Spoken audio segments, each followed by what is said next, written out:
Was formed to develop tourism and hospitality protocols and guidelines in response to COVID-19 pandemic and to support tourism operations is set to begin its work. The task force, which will be chaired by the Principal Secretary for the State Department of Tourism, Safina Kwekwe, is expected to undertake and complete its work within 7 days and submit its report and draft protocols to CS Balala in due course. Nancy Marende has that story.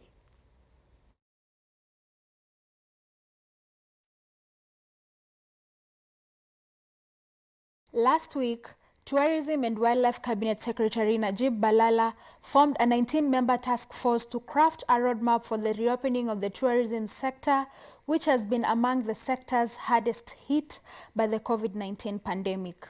The team is expected to propose an implementation approach for the protocols in the tourism industry to identify and recommend areas of support needed during the implementation of the protocols. Players in the hotel industry are now hoping that the task force will provide clear guidelines on how to enforce social distancing in their facilities. We require the task force to come up on a clear picture on exactly how we will operate, especially on the MICE, in terms of conferencing and events. You see, conferencing has a lot of people keeping distance, and now there's social distance. So we need a guideline on are we going now to readjust like our conference rooms to fit the certain number of people, or are we going to go back to where we were? The other thing we want to know is about the swimming pools. We have swimming pools, and in the swimming pool there's no social distance. So how are we going to operate on the swimming pools? We need to know. And even if those rules are there, how are we going to put signages to ensure that people will not come back with the really norm they had before to ensure?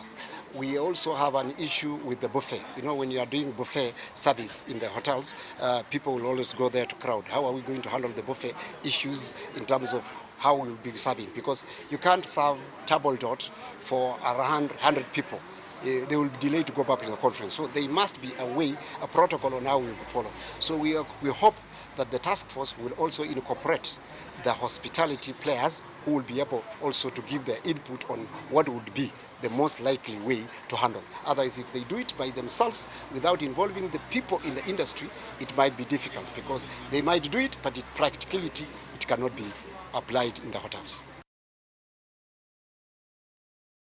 The tourism sector will be represented in the task force by chief executive officers of the Kenya Association of Hotel Keepers and Caterers, the Kenya Association of Tour Operators, the Pubs, Entertainment and Restaurants Associations of Kenya, the Kenya Association of Air Operators, the Events Management Association of Kenya, the Tour Operators Society of Kenya, and the Retail Traders Association of Kenya.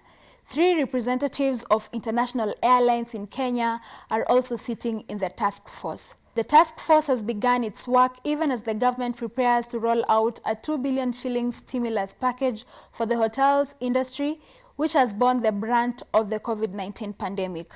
The package is expected to stem job losses and help hotels prepare for reopening as soon as the crisis subsides. Many staffs have been sent away because of the hotels do not have money. But when they have money, at least it will put the staffs, they will have some bread on the table. It will also improve some of the requirements. Like for example, there will be need for the industry players to have those protocols observed. Like some rooms might need to have mics that are designated to each and everybody, not the one that can be tapped. So that will help the hotels to actually have those facilities that are state-of-the-art to help in that. The Fairmont Norfolk Hotel and the Serena Hotels are the latest hotels to announce mass layoffs in the wake of the uncertainty surrounding the global health crisis. For Metropole TV, I'm Nancy Marende. Right, and staying with matters tourism. Now, Tourism and Wildlife Cabinet Secretary Najib Balala has launched a virtual safari live stream campaign at the Nairobi National Park. The expedition that will take 6 weeks will showcase game safaris in 16 different destinations, including national parks and reserves across the country. The campaign is part of the ongoing #Magic Awaits, which is aimed at ensuring the world and travelers in Kenya remain connected to destination Kenya even during this time when there is restriction of movement in the country and globally due to COVID-19 pandemic. CS Balala said that Kenya's safari has been named among the best in the world, adding that the campaign would ensure Kenya remains top of visitors and investors' high list. He added that the campaign will enable travelers to continue sharing memories by connecting visitors with the destinations. Nairobi National Park to do the virtual tour, safari tour, and also streaming live. I start as a Minister of Tourism and Wildlife. We have the Director General of the Kenya Wildlife Service and the people behind the conservation programs of Kenya Wildlife Service. All right, and meanwhile, Uganda will lose 171 billion Kenya shillings a year in earnings from tourism as visitors stay away due to the impact of the coronavirus. President Yoweri Museveni said in a speech late on Monday, referring to the impact of COVID-19 on the economy. Now, according to Reuters, President Museveni did not say what time frame he was referring to. Latest available data from the country's statistics office shows that Uganda earned 214 billion shillings from tourism activities in 2017, up from nearly 182 billion shillings the previous year. Staying with matters tourism in Uganda, tourism is one of Uganda's economic mainstays as the East African country attracts visitors to see a range of game, including lions, giraffes, buffaloes, and others that roam its savannas. Others are drawn by the mountain gorillas in forests in the southwest of the country on the border with Democratic Republic of Congo and Rwanda.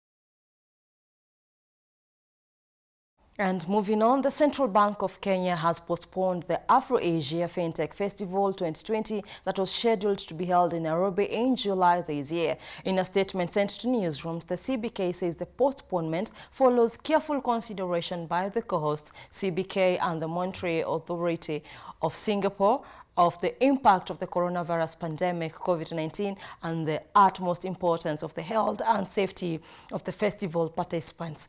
The inaugural AAFF 2019 was held in Nairobi from July 15th to the 16th, 2019, and launched by President Uhuru Kenyatta in the presence of senior minister in the Republic of Singapore, Taman Shamguratanam. The festival, which was the first of its kind in the region, seeks to explore sustainable financial services innovations from emerging Afro-Asian markets. The conference also gave Asia and Europe a platform for startups to showcase sustainable financial services innovations. CBK further says that some of the fintechs have partnered with banks during this pandemic period as banks accelerate their digitization strategies.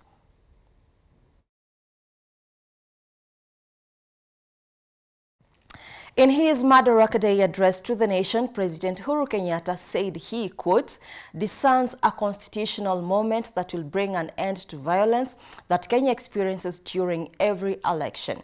That constitutional moment is embodied in the Building Bridges initiative that seeks to entrench constitutional reforms that are aimed at deepening the country's democratic credentials and lead to a much more inclusive society. But the question begs, does Kenya need constitutional reforms to attain these ideals? Now, to get a legal view of these, our very own Nina Shaban spoke with Eliud Ngugi, an advocate of the High Court of Kenya and partner, and let's have a listen in on that interview. In his Madaraka Day address to the nation, President Uhuru Kenyatta said that he discerns a constitutional moment that will bring an end to violence that Kenya experiences during every election. Now, that constitutional moment is embodied in the Building Bridges initiative that seeks to entrench constitution reforms that are aimed at deepening the country's democratic credentials and lead to a much more inclusive society. But the question begs, does Kenya need constitutional reforms to attain these ideals? Now, to get a legal view of this, I'm joined online by Elliot Ngugi, an advocate of the High Court of Kenya and partner at Ngugi Mburu Advocates. It's nice to see you, Elliot, for such a long time. Elliot is also a very good friend of mine. Nice to see you, Elliot. Thank you very much, Nina, for having me. Alrighty. So let's start first. Let's start by hearing your take on the president's speech on reforming the constitution. Is the constitution of Kenya, this is a 2010 constitution, is it ripe for reforms? The constitution was ready for reforms in 2010 when we actually had it. We had various decisions made by the courts. We had election petitions which took place later on in 2013 and then 2017. Which required certain amendments to be made. And currently, an honest view is that this constitution is not ready for any amendments. Yes. What do you think is pushing this BBI initiative? What is in their brain? What is Kenya gaining, or rather, what is the Kenya's planning to stand to gain from the constitutional changes at this particular time? At the moment, Kenya does not stand to gain much. We have had the BBI conversation going on before the COVID-19 pandemic, which was meant to actually unite the nation. But as we can see, there is no unity happening in the country. What is happening currently has been divisions between those who are inside the leading party and those who are outside. And therefore, if you do not support the agendas of the ruling political party, then you're alienated from the government itself. And therefore, if there's any amendment to be made in this constitution, probably it's not at this point in time.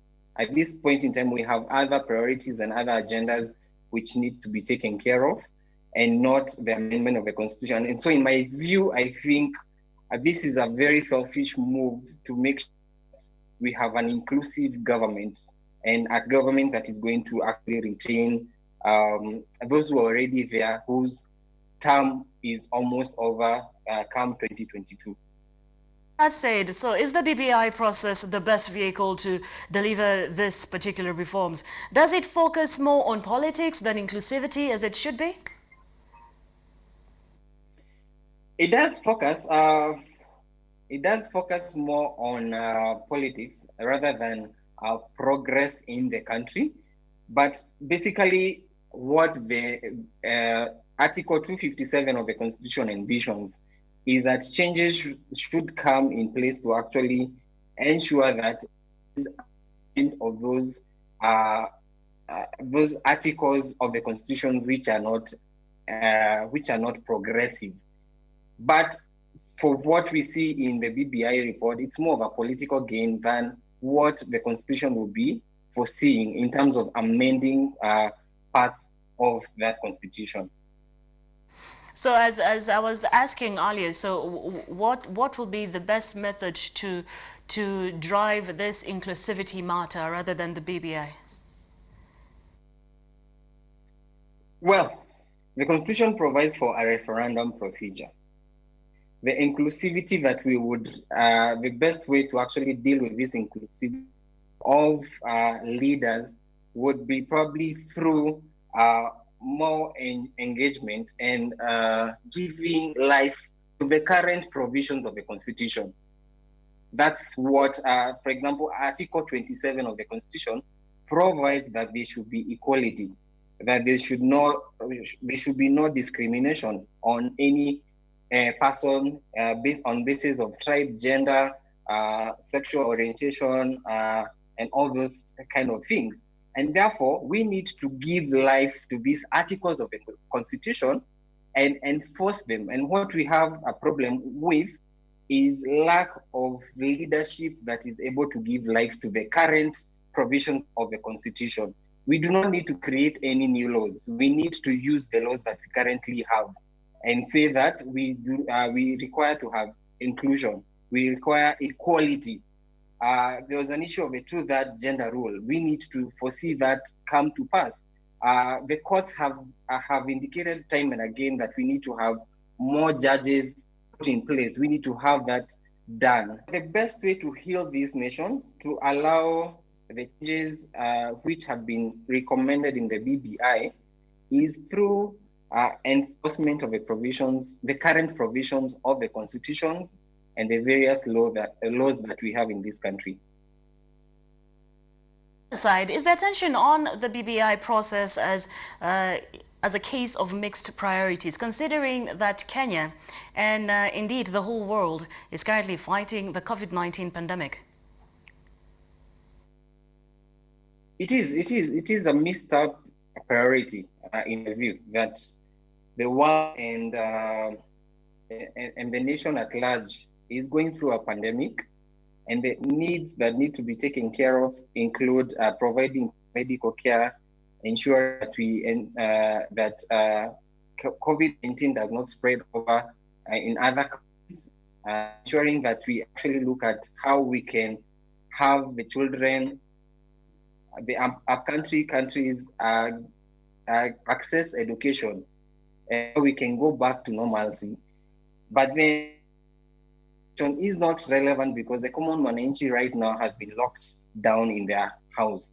There's no work, there's no food. They are thinking about what to eat next. They're not thinking about who should be elected or who should get what position in government. And so this is a very mixed up priority in terms of government not considering putting this aside until we are over and done with the pandemic. All right. Well, Elliot, thank you very much for giving us your time. We do appreciate you. Thank you very much. So that was Elliot Ngugi, who is an advocate of the High Court and a partner at Ngugi and Mburu Advocates. Meanwhile, the African Guarantee Fund has set up a COVID-19 response facility aimed at reducing the uncertainties facing financial institutions in Africa as a result of the global coronavirus pandemic. This is in a response to set the platform for economic stabilization, followed by an economic revival with the aim of mitigating the deterioration of SMEs' perceived risk. Eric Mboma, the Group Director of Subsidiaries at Africa Guarantee Fund, spoke to us on the Business AM show earlier yesterday.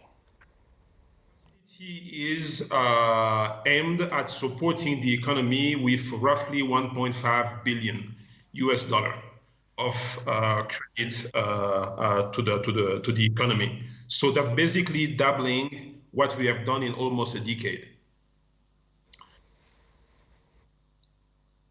So the objective for us, maybe to sort of enrich what I just said, is to basically be able to support the companies and the economy in two ways. Phase one is going to be stabilizing the economy. So basically between now and the next 6 to 12 months, we should be supporting the economy by making sure that existing facilities in the system are being sort of protected against the consequences of the COVID-19. We should then have a second phase, which is going to be more of a growth phase, which is to actually help the economy sort of get back into that mode of growing again and investing in the future of the companies that we support through the financial institutions. Western Africa, COVID-19 Senegal has postponed the restart of schools until further notice after several teachers tested positive for the new coronavirus, the Education Ministry said late on Monday. According to Reuters, schools were scheduled to gradually resume on Tuesday after weeks of shutdown due to the pandemic. Senegal has recorded 3,739 positive COVID-19 cases since the start of the outbreak, with 43 deaths. Now, an Education Ministry statement said teachers tested positive for coronavirus in Ziguinchor in the Casamance area south of the country. It said Senegal's President Macky Sall decided to postpone the restart of classes until a later date in order to avoid any risk of the virus spreading in schools. The government began busing teachers from the capital Dakar to schools in other regions last week in preparation for schools to reopen. The ministry said in a separate statement that the busing has been suspended until further notice. Meanwhile, New York City was placed under a curfew after looters raided stores in central Manhattan, targeting some of the city's top retailers. According to AFP, upmarket fashion store Michael Kors on Fifth Avenue was among the luxury outlets hit, along with Nike, Lego and electronics shops across Midtown before the 11 p.m. to 5 a.m. curfew came into effect. Groups of young people moved from block to block around the district, usually bustling with tourists, but deserted due to the coronavirus, with entire streets blocked by police. Images from local NY1 television showed some young people running out of a Best Buy electronics store before being apprehended by the police. Stores in the south of Manhattan suffered a similar fate, according to an AFP photographer. The New York Times reported that the flagship Macy's department store had also been targeted by looters. Police did not immediately confirm this, simply saying that numerous stores were hit and arrests made in the hundreds across the city. Mayor Bill de Blasio said a lot of stores around Madison Avenue had been hit and the situation was really not acceptable. As a result, he said that all the curfew will start from 8 p.m. to Tuesday instead of 11 p.m.